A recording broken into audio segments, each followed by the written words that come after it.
পশু অর্ডার করে নেট দুনিয়ায় ভাইরাল হন ১৯ বছরের তরুণ মুশফিকুর রহমান ইফাত। আপনারা দেখছেন CNW নিউজ টিভি। মতিয়ারকে নিয়ে বিভিন্ন জেলায় দুদকের চিঠি, বলছি বিস্তারিত। ছাগলকাণ্ডে আলোচিত জাতীয় রাজস্ব বোর্ডের NBR কর্মকর্তা মতিউর দম্পতির সম্পদের তথ্য চেয়ে ঢাকা সহ বিভিন্ন জেলার সাব রেজিস্ট্রি অফিসে চিঠি দিয়েছে দুর্নীতি দমন কমিশন।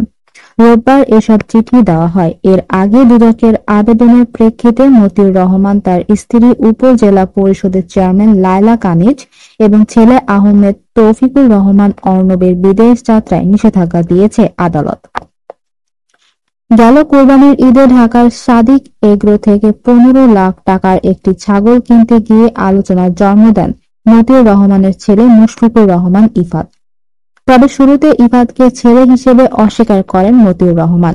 এ বিষয়ে মতিউর রহমান গণমাধ্যমকে বলেছিলেন, ইফাত নামে আমার কোনো ছেলে নেই, এমনকি আত্মীয় বা পরিচিতও নন।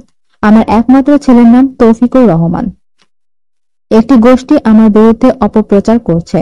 সামাজিক মাধ্যমে আমার ছবি ও নাম ব্যবহার করায় আমি বিব্রত। আমি অবশ্যই আইনি পদক্ষেপে যাব।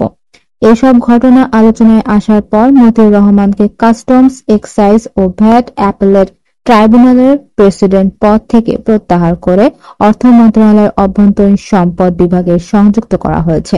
একই সঙ্গে তাকে সোনালী ব্যাংকের পরিচালক পদ থেকেও অপসারণ করা হয়। এর আগে সোমবার মতিউর রহমান তার স্ত্রী, কলেজ শিক্ষক লায়লা কানিজ ও ছেলে আহমেদ তৌফিকুর রহমান অর্ণবের বিরুদ্ধে বিদেশে গমনের নিষেধাজ্ঞা দেন মহানগর দায়রা জজ। মতিউর রহমানের স্ত্রী বর্তমানে নরসিংদীর রায়পুরা উপজেলা পরিষদের চেয়ারম্যান এবং জেলা আওয়ামী লীগের ত্রাণ ও সমাজ কল্যাণ বিষয়ক সম্পাদক ও দ্বিতীয় স্ত্রী শাম্মী আক্তার শিবলী।